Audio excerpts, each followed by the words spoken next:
In February, we celebrate Black History Month, which makes today a great day to learn about a mayor moment in Cleveland history and American history.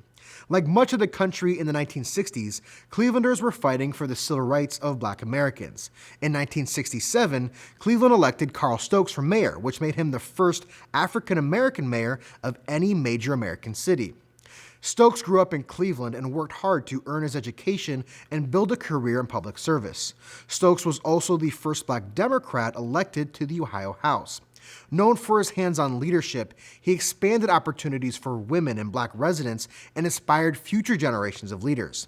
Mary has a look back at all of his accomplishments and challenges in this week's Know Ohio.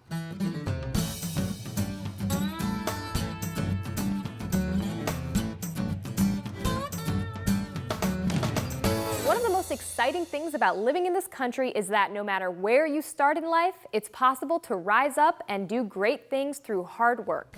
Today, I'm going to tell you the story of one famous Ohioan who had it rough as a kid, but he grew up to shatter racial barriers and become the first African-American mayor of a major U.S. city. Carl Stokes was born in Cleveland in 1927. He was the great-grandson of a slave, and when he was just 2 years old, his father died. After that, his mother struggled to provide for Carl and his brother Lewis. The Stokes family lived in the Outhwaite Homes, Cleveland's first housing project, a group of buildings owned by the government that served as homes for families who otherwise couldn't afford them. The Stokes boys would help support the family by carrying newspapers and working in neighborhood stores. Carl even dropped out of school to work full-time and eventually joined the Army, serving in Germany at the end of World War II.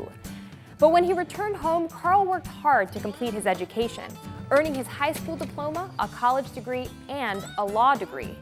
With all that education, Carl chose to serve the city he called home.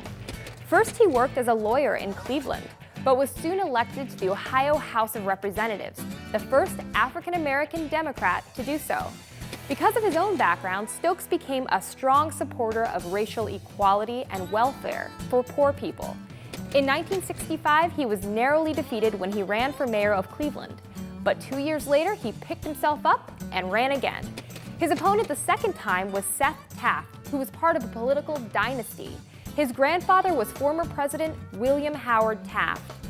But Stokes defeated Taft to become Cleveland's first Black mayor and a powerful symbol of a changing nation. What's even more remarkable is that he won this election when the city of Cleveland's population was overwhelmingly white. So at a time when racial tensions were high, he had to convince a mostly white population to trust him, a Black man.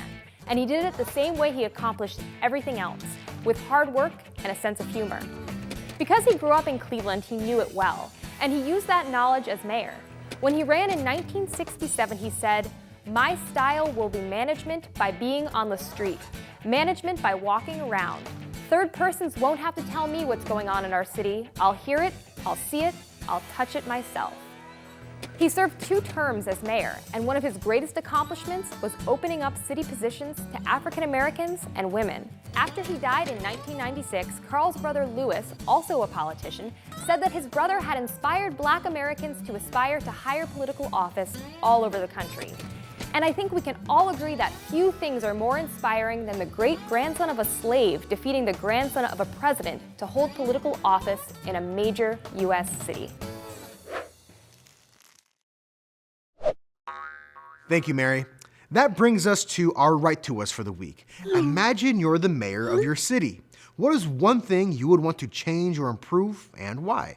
Students can use our inbox form online or send us an email to newsdepth@ideastream.org to share your plans for your city. I can't wait to see what you all have to say.